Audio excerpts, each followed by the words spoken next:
Om Shanti. Good morning. साकार मुरली 26 बाबा का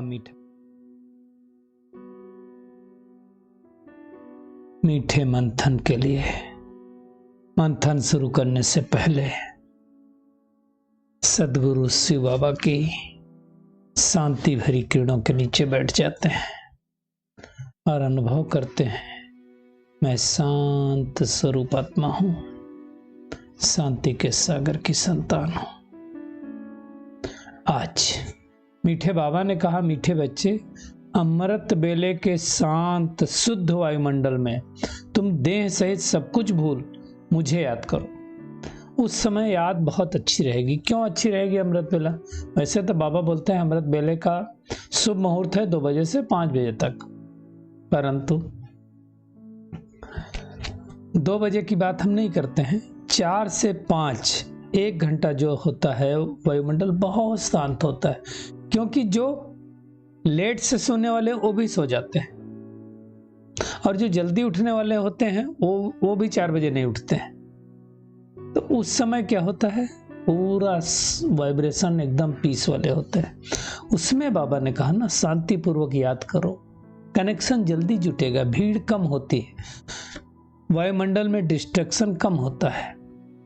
आज का प्रश्न है, बाप की ताकत प्राप्त करने के लिए तुम बच्चे सबसे अच्छा कर्म कौन सा करते हो? भगवान से हमको ताकत मिले। हाँ, पहला कर्म, सबसे अच्छा कर्म है बाप पर अपना सब कुछ अर्थात तन मन धन सहित अर्पण करना।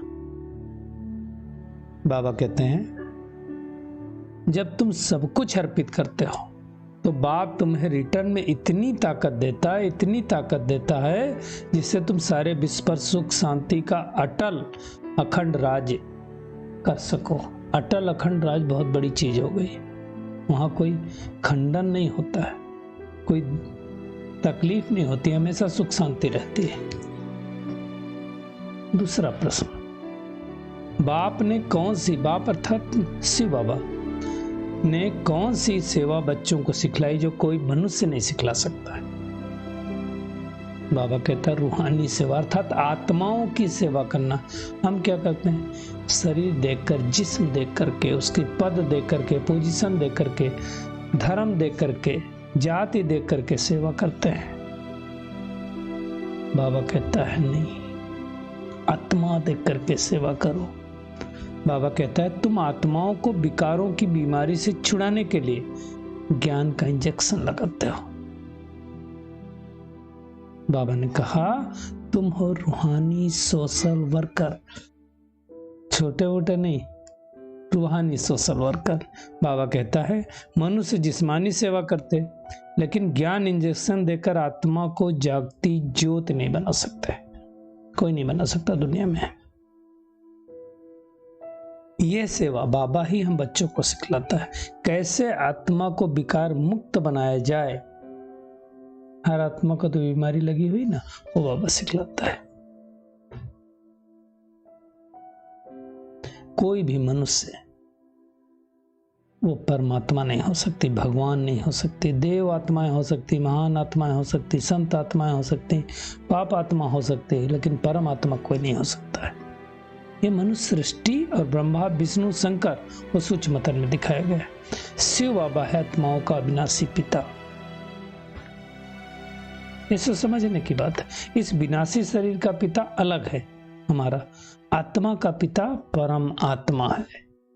और ये आत्मा जानती है कि मेरा पिता परम धाम में रहने वाला, इसलिए तो परमात्मा बोलते हैं।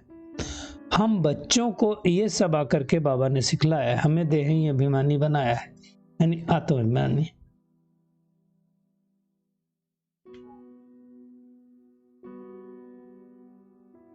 अविनाशी आत्मा भी है, अविनाशी परमात्मा भी। 3 चीजें इटर्नल हैं और 3 चीजों का इस सृष्टि पर खेल चलता है, सोल, सुप्रीम सोल और मैटर। इसलिए तो दुनिया में लोग बोलते हैं मेरी आत्मा को दुख मत दो, मेरी अंतरात्मा की आवाज है, मतलब हम हैं तो आत्मा ही ना। पाप कोई करेगा तो कहेगा मैं पाप आत्मा हूं। स्वर्ग में ये सब अक्षर नहीं होते हैं। आत्मा ही पतित, आत्मा ही पावन बनती है। हर एक आत्मा को पुनर्जन्म जरूर लेना है। अब बाबा कहते हैं उठते बैठते चलते फिरते मुझे याद करो। पहले हम शिवाय नमः कहते थे ना, मतलब मैं आत्मा से परमात्मा को नमन करती हूँ। तो बाबा अब कहता है मैं तुम पुजारियों ने नमन तो बहुत बार किया, अब तुमको मैं फिर से मालिक बना रहा हूं इस सृष्टि का।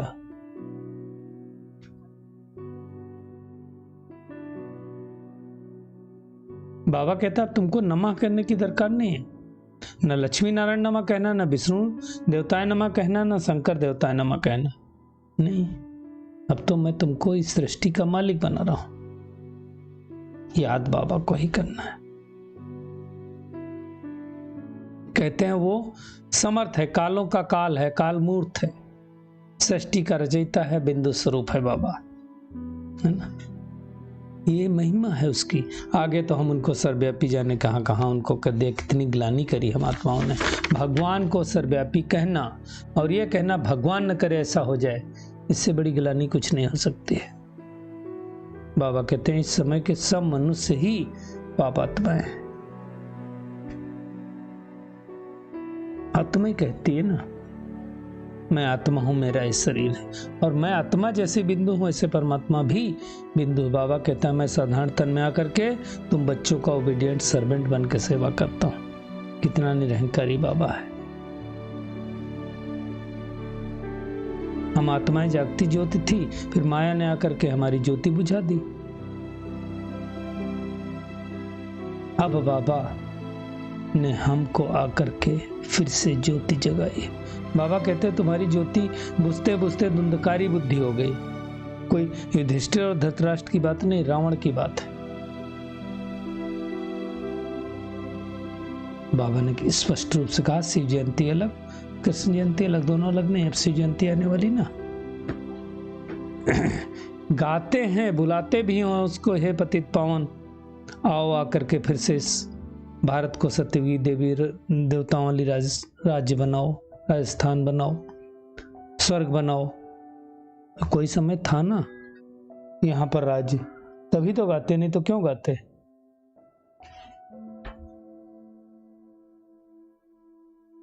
तो बाबा कहते हैं जो भी समय मिले मुझे याद करने का पुरुषार्थ करो। शरीर निर्वाह कर्म करो, उसके लिए बाबा मना नहीं करता, लेकिन याद करो। और सबसे ज्यादा याद करने के लिए क्या बताया बाबा ने, अमृत बेला। वो ऐसा समय होता है न चोर चोरी करते हैं, न कोई पाप करता है, न कोई बिकार में जाता है। सारे धंधे सब 3-4 बजे तक बंद हो जाते हैं। सोने के टाइम तो 11 बजे 12 बजे तो पाप कर्म ज्यादा होते, इसलिए बाबा कहते हो तमो प्रधान रात है। तो अब इस समय हमें याद करना है। बाबा आए हमको लिबरेट करने के लिए, पतित से पावन बनाने के लिए, सतयुग में ले जाने के लिए। तो हमें अपने तन मन धन से सेवा करनी है और बाबा को याद करना है।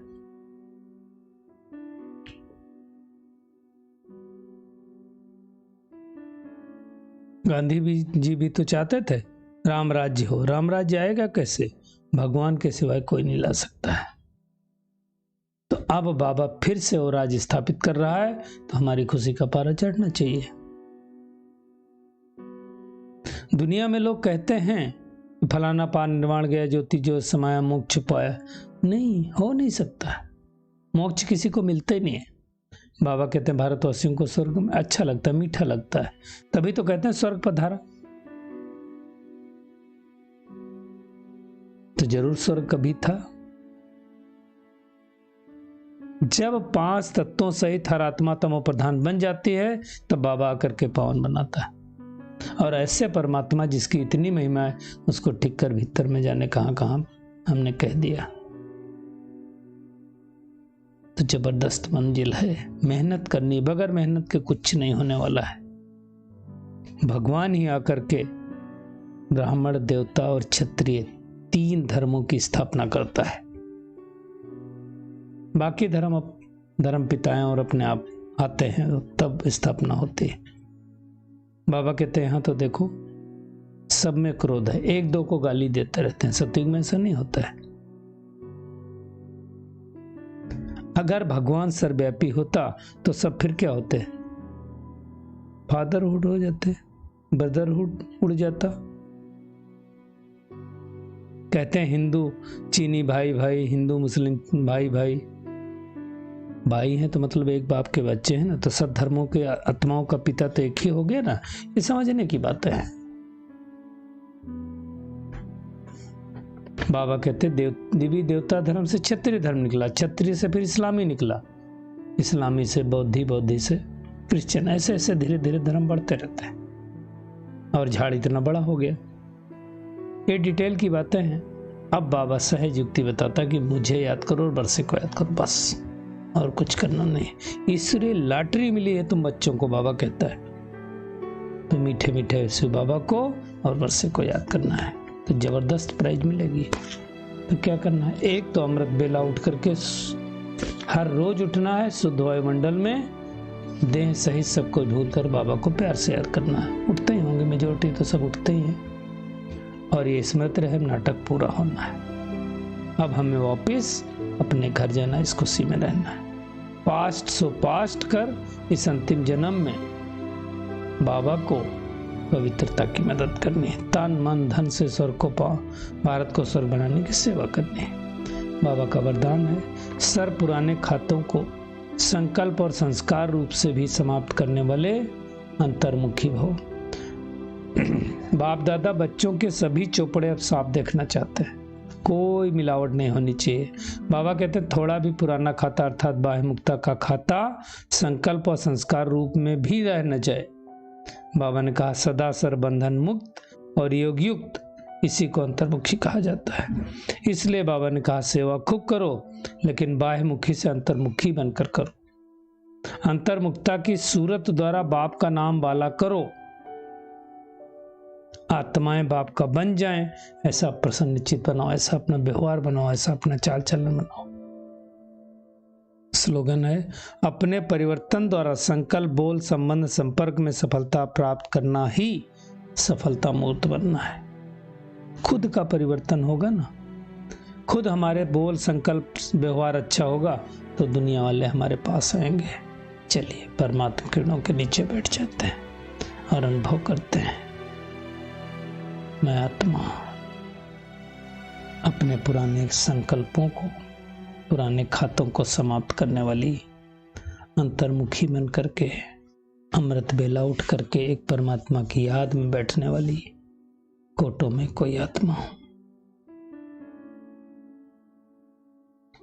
पास्ट को बिंदी लगाने वाली, अपने पिता को और चक्र को याद करने वाली पावरफुल आत्मा हूं। सदैव इस स्मृति में रहने वाली कि अब नाटक पूरा होता है, हमें अपने घर जाना है, सतयुग में जाना है। इसी स्मृति में रह करके खुशी धारण करने वाली खुश नसीब आत्मा हूं। शुक्रिया मीठे प्यारे बाप दादा, शुक्रिया आप सभी का इस मीठे मंथन के लिए। ओम शांति।